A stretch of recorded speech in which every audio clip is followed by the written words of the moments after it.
El objeto que tiene este trabajo que tienen ustedes en mano es básicamente resolver un problema de carácter didáctico que se nos plantea.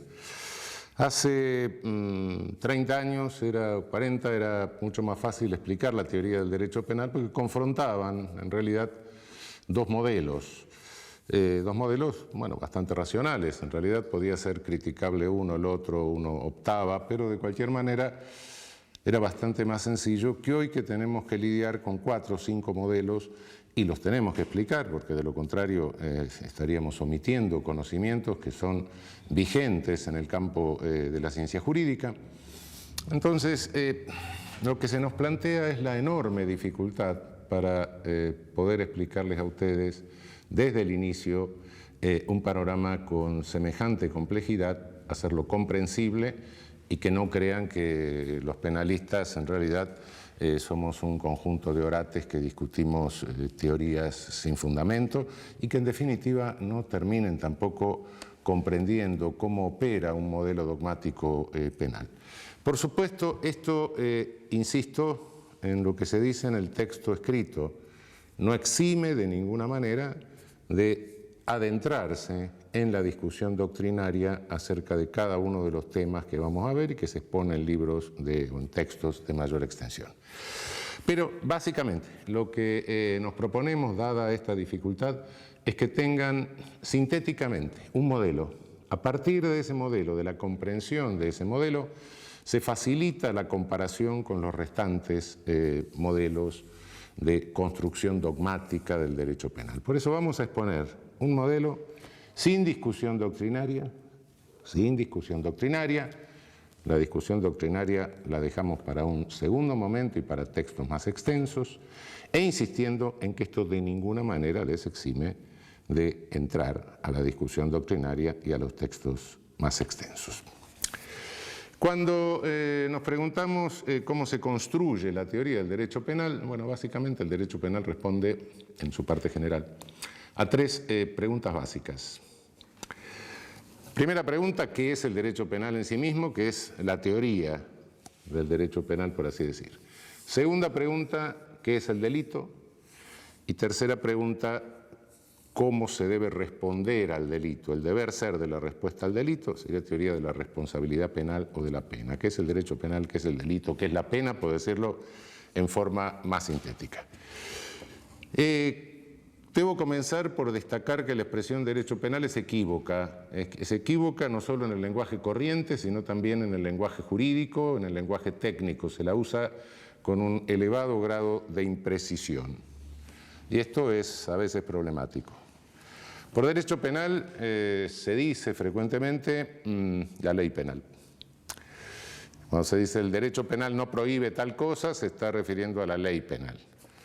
Cuando se dice el derecho penal no puede resolver tal cosa, el derecho penal no puede resolver la toxicodependencia, por ejemplo. El derecho penal no puede resolver el problema ecológico. Lo que se está diciendo es el poder punitivo, el poder que se ejerce al amparo del derecho penal. Y cuando se dice el derecho penal no se ha ocupado de estudiar tal cosa, se está refiriendo a la doctrina penal, a lo que hacemos los juristas. Son 3 sentidos distintos, con 3 protagonistas distintos. La ley penal la hace el legislador, el poder punitivo lo ejercen las agencias ejecutivas del Estado, por así decir, la policía, y la doctrina penal, la teoría del derecho penal, la hacemos los profesores de derecho penal. Por supuesto, son 3 conceptos diferentes que se mezclan en el lenguaje, y a veces se responde a uno con referencia al segundo, etcétera, lo cual confunde el discurso. Tengámoslo claro de entrada: legislación penal es una cosa, ejercicio del poder punitivo, habilitado o no habilitado por la ley penal, es otra cosa, y en tercer término, derecho penal reservémoslo para la llamada, si les gusta, ciencia del derecho penal o saber jurídico penal. Hablé de poder punitivo. ¿Qué es poder punitivo? Poder punitivo es toda coerción del Estado que no persigue ni reparación,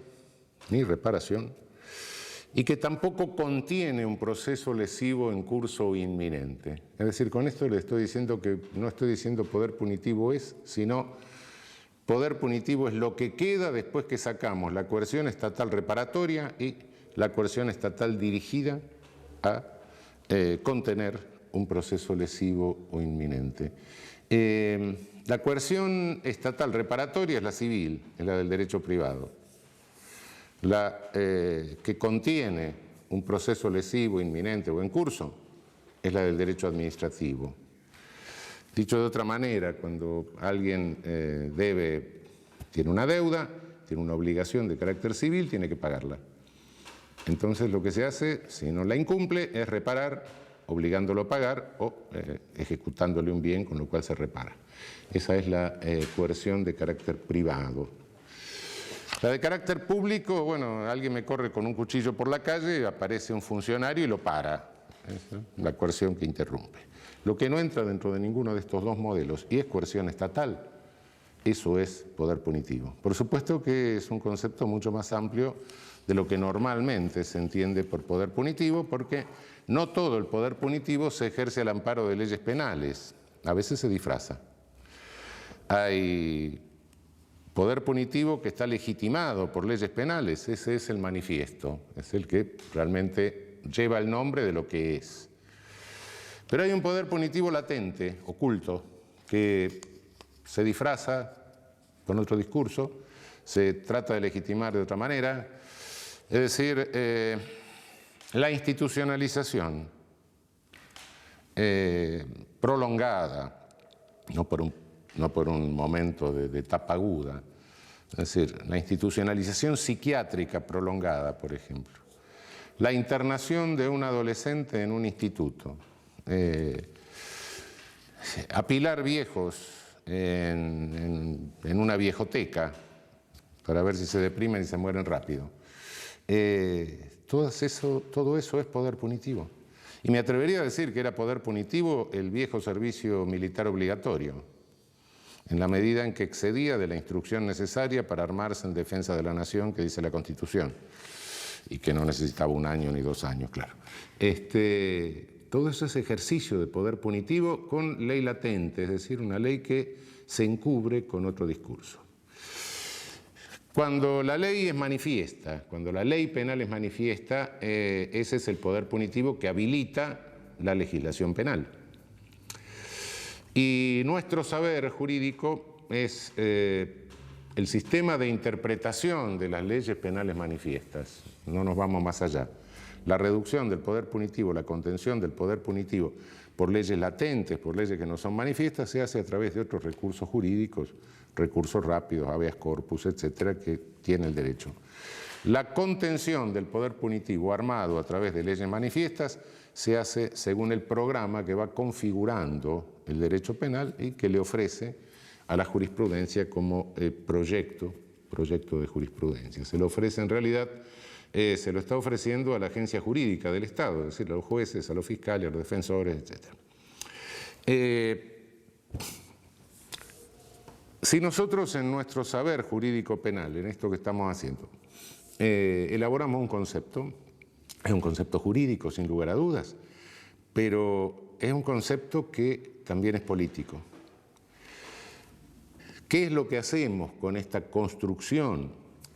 Lo que estamos haciendo, como les decía hace un momento, es ofrecer un proyecto de decisiones a una agencia en que opera un poder del Estado. Si estamos haciendo eso y estamos hablando de una agencia que opera un poder del Estado, y es una agencia política en el sentido de gobierno de la poli, no es política en el sentido que no es partidista, sí, eso es correcto, pero en el sentido de gobierno de la polis es política. Cada concepto que nosotros elaboramos es un concepto que tiene un alcance, un sentido político, eso no lo olvidemos nunca. En este sentido político, bueno, lo que se nos enseña normalmente en la facultad es decir, bueno, el poder punitivo lo tienen ante todo los legisladores, que son los que hacen la ley. Después lo tienen los jueces, que son los que aplican la ley. Y por último, bueno, la policía, que son los que ejecutan las órdenes de los jueces. Esto es totalmente inexacto, pero es lo que normalmente se enseña formalmente. Ahora vamos a ver qué es inexacto. Cada rama del derecho se define por las características de la sanción que tiene la violación a sus normas. Derecho civil, derecho administrativo, derecho laboral, derecho mercantil, etc. Sí. Bien, la sanción que tiene la violación de la norma penal es la pena. No voy a entrar a toda la crítica y a la exposición de las teorías de la pena, sino a decir qué son. Ese es el gran inconveniente que tenemos. Hay una vieja clasificación de teorías de las penas que viene desde 1830 más o menos, la pueden ver ustedes en algún texto más extenso con todas sus variables. Pero ¿qué son estas teorías de la pena? Es lo que a cada penalista se le ocurre que la pena debe hacer y en razón de lo que debe hacer elabora toda la teoría del derecho penal. Lo que debe hacer la pena es la función que debe cumplir el poder punitivo habilitado por las leyes penales. Bueno, lo que a mí se me ocurre que debe cumplir la pena. Por supuesto, este es el debe que está en mi cabeza, es el debe del deber ser. No es el ser de la pena, sino el deber ser, lo que a mí se me ocurre que es la función que debe cumplir, ese poder punitivo que habilito. Prevención general, prevención especial, positiva, negativa, retribución, lo que se me ocurra. Bien, pero el deber ser, si es que debe ser, es porque no es, o porque todavía no es. Y la pena no es como a mí se me ocurre, la pena es como es, ónticamente, en la realidad, en el mundo. Si esto es así en el mundo, entonces, en la medida en que yo me sumo a una teoría de la pena, deliro como debe ser la pena y construyo todo sobre la base de mi deber ser, le estoy haciendo un programa a las agencias judiciales, le estoy haciendo un programa político para que ejerzan su poder conforme a como yo entiendo que debe ser, pero que no es la pena. Y los estoy instigando a que apliquen penas que no son. Mirado desde el ser, el poder punitivo funciona exactamente al revés de la escala que dijimos hace un momento, legislador, juez, policía. Y funciona exactamente al revés porque el legislador lo que hace es lo que llamamos criminalización primaria, es decir, un proyecto de criminalización. Ahora, si ustedes agarran el Código Penal y en alguna noche de insomnio en la canícula, se leen toda la parte especial del Código Penal, todas las leyes penales especiales, se van a dar cuenta de que algunas de esas cosas hicieron en principio, pero en segundo término se van a dar cuenta de que en realidad si cada vez que se viola una norma o se cae en una descripción de esas, tendría que operar el poder punitivo, tendríamos que estar todos presos virtualmente. Entonces es un programa absolutamente irrealizable. Así como si el derecho civil se realizara perfectamente y cuando conflicto mínimo que se diera, voy a estacionar el auto, aparece un juez civil que me dice, no, el señor tiene prioridad y no usted que está metiendo. Una sociedad totalmente ordenada. Si la norma penal se pudiera cumplir plenamente, sería invivible, directamente no separaría la sociedad, se paralizaría la sociedad. De modo que es un programa que tiene una extensión que es absolutamente inabarcable.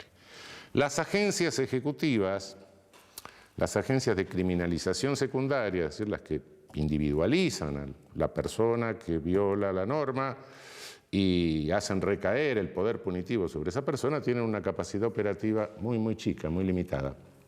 Policía tiene capacidad limitada para investigar delitos, tribunales tienen capacidad limitada para investigarlos y, bueno, las penitenciarias, las prisiones tienen una capacidad de alojamiento también limitada, de modo que de ese enorme programa solo se puede realizar un pedacito. Este pedacito se llama selectividad. Tengo que elegir a quién criminalizo. Inevitablemente está forzada por el propio sistema una selección. Y esa selección no la hacen ni los legisladores ni los jueces, sino las agencias ejecutivas. El legislador es un señor que imagina una cosa, nunca sabe a quién se le va a aplicar el poder punitivo que habilita. A veces se le aplica el mismo. Los jueces no salen a la calle a buscar delincuentes ni a seguir violadores, ¿no? Quien selecciona es la agencia ejecutiva. Al juez le llega en auto oficial el seleccionado.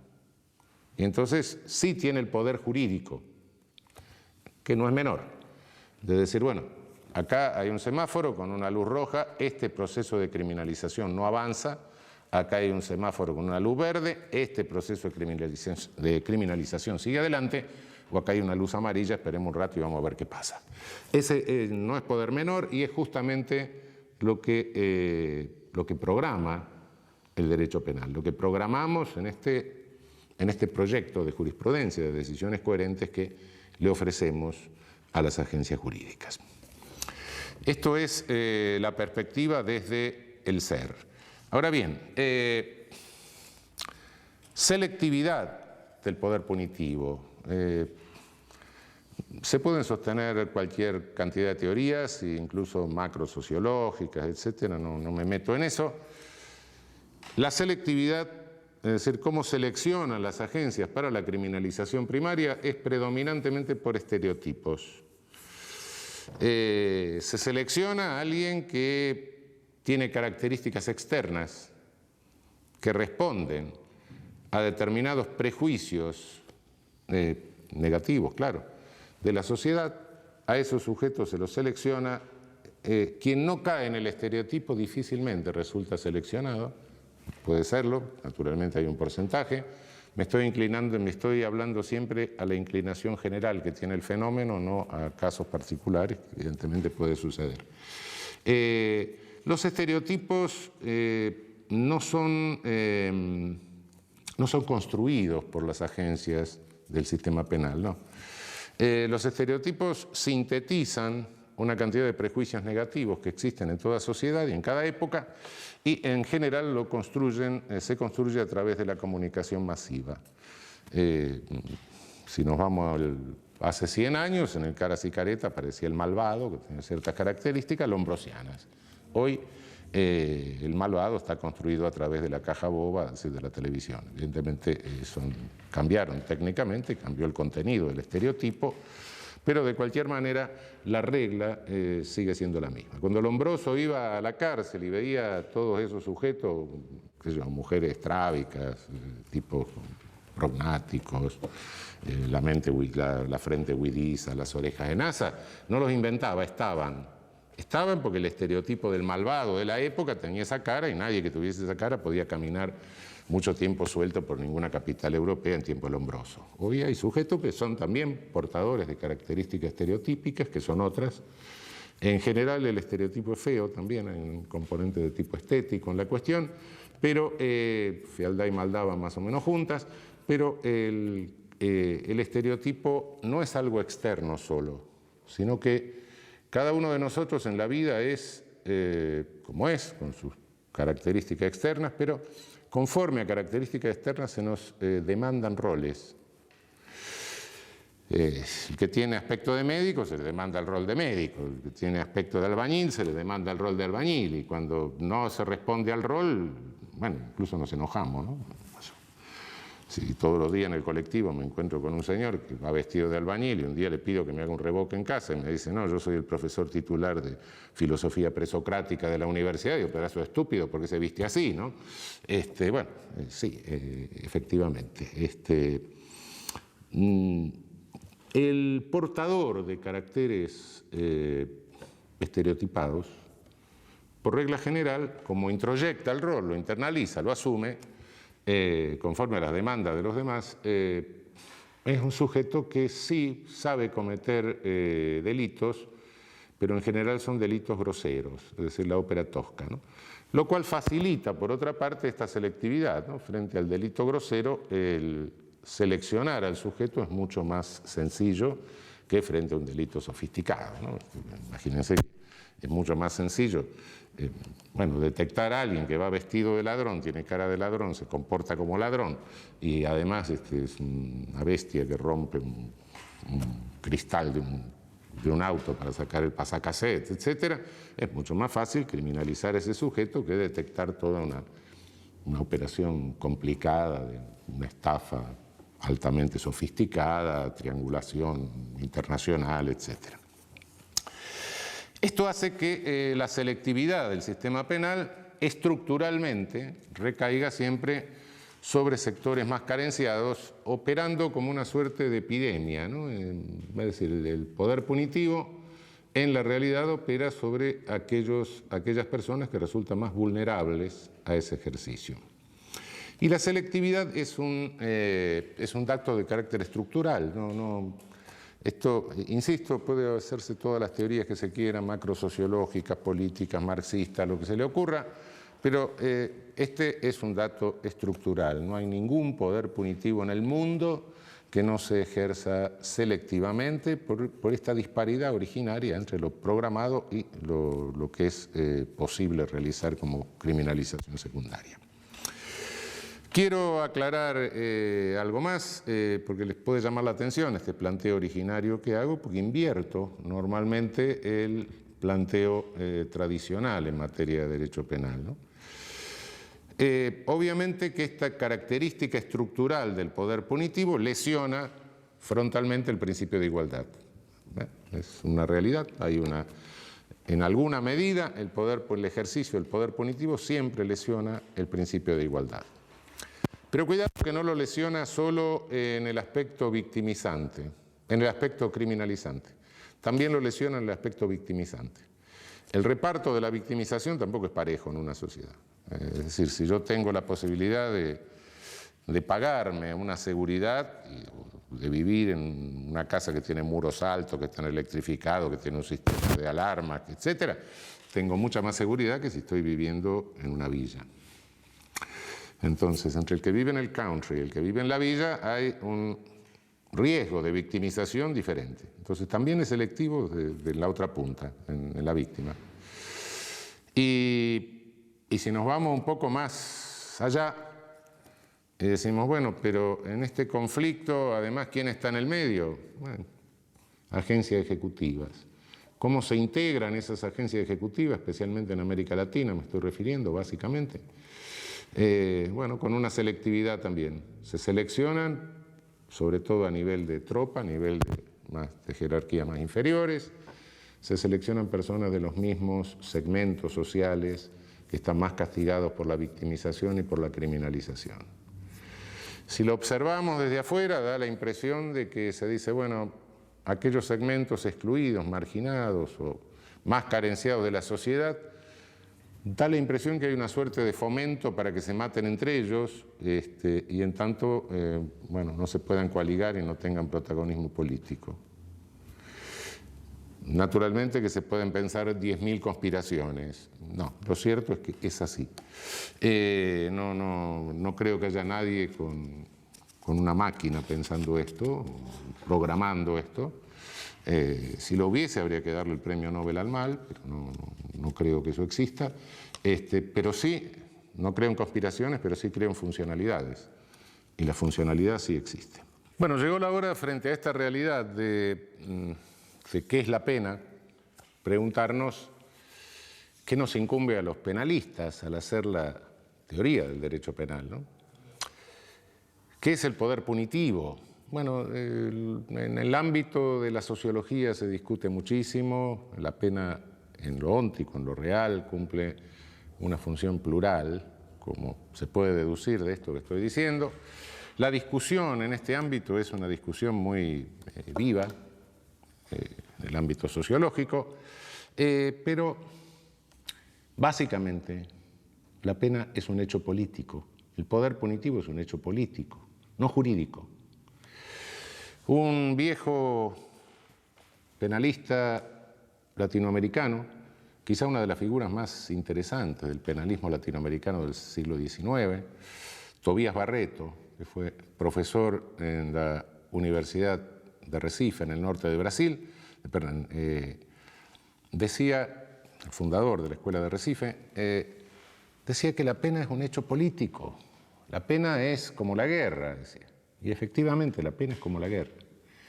La podemos deslegitimar, podemos decir que no tiene sentido, puede haber todas las teorías abolicionistas que se quiera, pero el poder punitivo queda ahí. Como la guerra está deslegitimada, desde la Carta de las Naciones Unidas está deslegitimada, pero abrimos el diario y vemos lo que pasa en el mundo. La guerra existe, el poder punitivo existe. No porque la guerra la deslegitimen los internacionalistas en sus tratados va a desaparecer, ¿no? Existe. Para que desaparezca hay que hacer otra cosa, no escribir tratado de derecho internacional. Y para que el poder punitivo se reduzca y desaparezca, también hay que hacer otra cosa, no escribir tratado de derecho penal. Yo no sé si tenía razón, quién era que tenía razón, si la guerra es la continuación de la política por otros medios, la política es la continuación de la guerra por otros medios. No sé si era Clausewitz o Foucault, pero evidentemente hay una función de contención que cumple el derecho, distintas ramas, pero el derecho, frente al fenómeno de la guerra y frente al fenómeno del poder punitivo. Frente al fenómeno de la guerra está el derecho internacional humanitario como parte o capítulo de los derechos humanos, ¿no? La teoría de los derechos humanos. Derecho internacional humanitario concretado internacionalmente en los convenios de Ginebra. No hay que matar prisioneros, hay que darle determinada alimentación con calorías, no se puede dejar que se mueran los náufragos, etc. La agencia encargada de ejecución de esto es la Cruz Roja Internacional. Nadie discute la función humanitaria de la Cruz Roja Internacional, que trata de controlar los aspectos más crueles de la guerra, en la medida de su poder limitado. Nadie impugna la legitimidad de la Cruz Roja Internacional porque no haga desaparecer la guerra. Bueno, no puede hacer lo que no tiene poder para hacer. Hace lo que puede. Bueno, la Cruz Roja del momento de la política es el derecho penal. Nuestra función es una función de contención del ejercicio del poder punitivo. No estamos para legitimar el ejercicio del poder punitivo. El fenómeno jurídico no es el poder punitivo porque es un fenómeno político. El fenómeno jurídico que nos incumbe básicamente es la contención del ejercicio del poder punitivo para que no se desbande. Cuando el poder punitivo se desbanda, viene la masacre, viene el genocidio. Entonces no es menor nuestra tarea, quizás por ser una tarea tan cercana se pasa por sobre la tarea y se va a la legitimación. No es nuestra tarea legitimar un poder que no ejercemos. No lo ejercen las agencias jurídicas. Lo único que pueden hacer las agencias jurídicas, lo único que pueden hacer los jueces, un poder judicial, es contener el ejercicio del poder punitivo para evitar la masacre, para evitar el genocidio. De este modo, cuando me preguntan qué es la pena, respondo no sé. No sé. Es un hecho político. Los sociólogos se ocuparán de ver las distintas implicancias que tiene este hecho político. Lo que a mí me interesa es saber cómo lo contengo, cómo lo limito, cómo lo acoto, cómo evito que este hecho político se me convierta en una masacre. Esto yo la llamo una teoría agnóstica, una posición agnóstica respecto de la pena. Agnóstica en un sentido metafórico, aunque a veces no tan metafórico, ¿no? Porque la pena o el poder punitivo, como toda idolatría, tiene fanáticos. La idolatría es un dios falso, ¿no? Y el poder punitivo es un dios falso. Si uno cree en lo fanático del poder punitivo, resulta que el poder punitivo va a salvar el Amazonas, el poder punitivo va a evitar la guerra nuclear, el poder punitivo va a controlar el terrorismo, el poder